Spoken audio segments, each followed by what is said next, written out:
East লন্ডনে ভুয়া immigration adviser ধরতে একটি রেড পরিচালনা করেছে হোম অফিস। আর এর মাধ্যমে দুজনকে গ্রেফতার করা হয়েছে। 40 বছর বয়সের কাছাকাছি একজন নারী, আর আরেকজন হচ্ছেন প্রায় 20 বছরের কাছাকাছি একজন পুরুষ। এই নারীর বিরুদ্ধে অভিযোগ তিনি ভুয়া ইমিগ্রেশন অ্যাডভাইস দেন, আর পুরুষ যিনি, তার বিরুদ্ধে অভিযোগ তিনি ফ্রডের সাথে জড়িত। আর এই রেইডে খোদ নেতৃত্ব দিয়েছেন ইমিগ্রেশন মিনিস্টার মাইকটা। ভুয়া ইমিগ্রেশন অ্যাডভাইস এবং মানুষকে প্রতারণার মাধ্যমে অ্যাজাইলাম পাইয়ে দেওয়ার যে ষড়যন্ত্র হচ্ছিল, তার বিরুদ্ধে একটি ডকুমেন্টারি প্রচার করে বিবিসি। গত 2 সপ্তাহ আগে প্রচারিত এই ডকুমেন্টারিতে দেখানো হয় কিভাবে মানুষকে অর্থের বিনিময়ে অ্যাজাইলাম পাইয়ে দেয়া হয়। আর এরপর থেকেই নড়েচড়ে বসেছে হোম অফিস।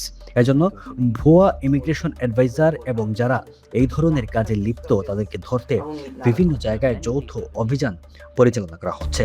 তাতে রয়েছে ফাইন্যান্সিয়াল সার্ভিসের অনেক অফিসার এবং ইমিগ্রেশন অফিসাররা, কারণ এখানেই বিভিন্ন ধরনের ভুয়া কার্যক্রম পরিচালনা করা হচ্ছে। আর এই ইমিগ্রেশন ভুয়া কার্যক্রম ক্র্যাকডাউন করতে সরকার এই সমস্ত অভিযান পরিচালনা করছে। Running a restaurant? Your food deserves the spotlight. Currywalla Media. Let's make your food famous.